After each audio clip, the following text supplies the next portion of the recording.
Subscribe now and press the bell icon. Never miss an update. अस्सलाम वालेकुम, मैं हूँ आनिया। अगर आपको मेरी वीडियो अच्छी लगे तो please like, share and subscribe कर देना। साया चिमट जाए तो इंसान अपने आप में नहीं रहता, लेकिन अगर सर से वालिदैन का साया उठ जाए तब भी तो इंसान कहीं का नहीं रहता। आफ्ताब मेरा दोस्त था, हम लोग एक साथ कॉलेज में पढ़ा करते थे। वो किसी दूर दराज गाँव का रहने वाला था, जबकि मेरी आँख ही शहर की रंगीनियों में खुली थी। हमने तालीम मुकम्मल की तो आफ्ताब ने मुझे एक कागज़ पर अपने गांव का पता लिख कर दिया कि जब कभी फुर्सत हो तो ज़रूर आना। तब मोबाइल का दौर ना था, अगर ना तो मोबाइल फ़ोन के दौर में इतनी दूरियां कहाँ, हर कोई मोबाइल हाथ में लिए दुनिया के किसी भी कोने में मौजूद अपने जानने वालों से राब्ते में रह लेता है। मैंने वो पता संभाल कर रखा था। आजकल शदीद गर्मी के दिन थे और गाँव के पुरसकून माहौल की उम्मीद लिए ठंडी ठंडी छाँव में बैठने का ख्याल दिल में समाये मैं आफ्ताब के गांव के लिए निकल पड़ा। अपनी बाइक पर सफ़र करता 1.5 घंटे में वहां पहुंच गया। आफ्ताब ने बहुत मोहब्बत से खुशामदीद कहा और इसकी अम्मी अबू ने बहुत मोहब्बत दी। शाम के वक्त हम गांव के बाहर सैर के लिए गए।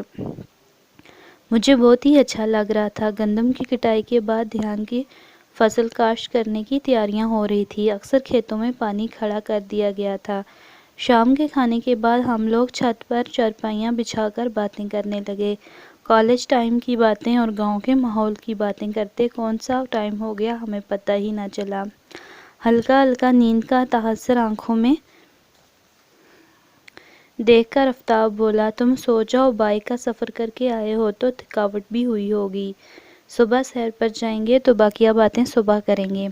अभी हम लोग कमर सीधी करके लेटे ही थे कि एकदम चीख पुकार की आवाज़ ने डरा ही दिया। मैंने आफ्ताब की तरफ देखा तो वो बिल्कुल आराम से लेटा हुआ था, जबकि इसे मेरी तरह उछलकर बाहर देखना चाहिए था। वसीम, तुम सो जाओ, घबराने की कोई बात नहीं। मगर आफ्ताब, ये शोर कैसा है? मैंने कहा ना कि कोई बात नहीं, तुम सो जाओ। ये साथ वाले घर से आवाज़ आ रही है। उनकी 16 साला बेटी सीमा को साया है, तो अक्सर इसे ऐसे दौरे पड़ते रहते हैं। साया? ये साया क्या होता है? अरे भाई, इसको कोई चुड़ैल या जिन चिमटा हुआ है। वो जब मर्जी तंग करने लग जाता है तो ये इसी तरह शोर करती है। मुझे तो अजीब तरह का खौफ महसूस हो रहा था और फिर शोर की वजह से नींद भी उड़ गई थी। फिर आफ्ताब ने मेरी तबीयत का बुझारपन महसूस करते हुए मुझे नीचे बैठक में चलकर लेटने को कहा, तो हम लोग नीचे आ गए। सुबह जल्दी आंख ना खुल सकी तो जब हम उठे तभी आफ्ताब ने कहा, आओ बाहर का चक्कर लगा कर आते हैं, तब तक अम्मी नाश्ता तैयार करती हैं। जब हम दोनों दोस्त बाहर निकले तो गांव में खूब चहल पहल थी। बहुत खुशगवार माहौल था। मुझे गांव का सुबह का मंजर बहुत अच्छा लग रहा था। हम लोग चलते चलते काफ़ी दूर तक आ गए। गांव के इस तरफ स्कूल था। बच्चे स्कूल में दाखिल हो रहे थे और मैं सोच रहा था कि न जाने इनमें से कितने बच्चे होंगे जो यहाँ से आगे आला तालीम जारी रख सकेंगे और अपने मुल्क का नाम रोशन करेंगे।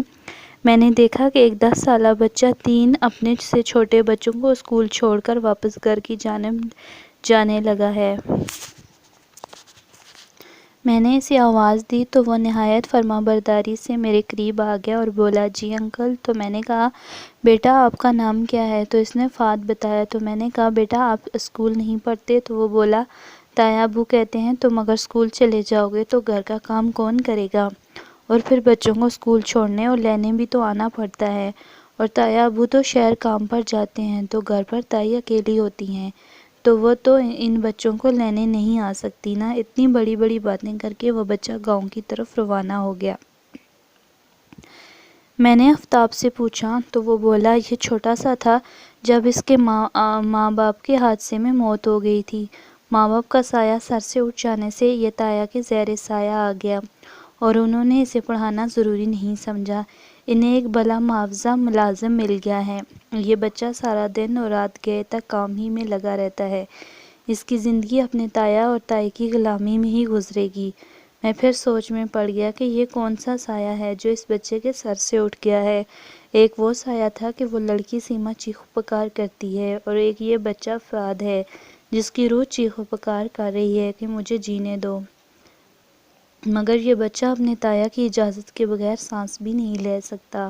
ہم لوگ واپس گھر آ گئے۔ آنٹی نے بہت مزے کا ناشتہ تیار کر رکھا تھا، ساتھ گاؤں کی تازہ لسی تھی۔ اس نے خوب مزے سے ناشتہ کیا اور واپسی کی اجازت چاہی۔ آفتاب کا ارادہ آج بھی مجھے یہاں رکھنے کا تھا، مگر میرا دل نہیں چاہ رہا تھا، اس لیے میں نے واپسی کا قصد کیا۔ نکلتے نکلتے دن کے 11 بج گئے۔ دھوپ کی شدت میں تیزی ہو رہی تھی۔ میں نکل پڑا۔ آہستہ آہستہ چلتے میں گاؤں سے باہر نکلا تو مین روڈ سے پہلے ایک اور گاؤں آ گیا۔ وہاں پر سڑک کنارے ایک گہری چھاؤں والے درخت کے سائے میں نل کا ہینڈ پمپ لگا دیکھ کر پیاس محسوس ہوئی تو میں رک گیا۔ بائک چھاؤں میں کھڑی کی، نلکے سے ہاتھ منہ دھویا، ٹھنڈا پانی پیا اور اس درخت کے سائے میں بیٹھ گیا۔ وہ سایہ کتنا پرسکون سایہ تھا اس درخت کا۔ میں نے تاریخ کی کتابوں میں پڑھ رکھا تھا کہ بادشاہ شیر شاہ سوری اور احمد شاہ ابدالی نے راستوں میں سرائے تعمیر کروائے، ٹھنڈے اور میٹھے پانی کے کنویں کھدوائے تاکہ لوگ سفر میں کسی پریشانی میں مبتلا نہ ہوں اور انہیں گرمی اور سردی سے بچنے کا سایہ مہیا ہو سکے۔ نہ جانے وہ کیسا سایہ تھا جو سیما کے ساتھ چمٹا ہوا تھا کہ اسے کوئی سکون ہی نہیں لینے دیتا تھا، اور ایک سایہ وہ تھا جو فہد کے سر پر نہ رہا تھا کہ وہ اپنی زندگی جی سکے، اور ایک یہ سایہ جس کے سائے میں مجھے بہت سکون مل رہا تھا کہ میں اتنی شدید گرمی اور تپش میں بھی سکون محسوس کر رہا ہوں۔ یقیناً بڑوں کا سایہ اور والدین کا سر پر سایہ ہونا دنیا کی ایک بہت بڑی نعمت ہے۔ جن بچوں کے سر سے یہ سایہ اٹھ جاتا ہے ان کا چین اور سکون چھن جاتا ہے۔ خدا ہم سب پر یہ سایہ ہمیشہ قائم رکھے، آمین۔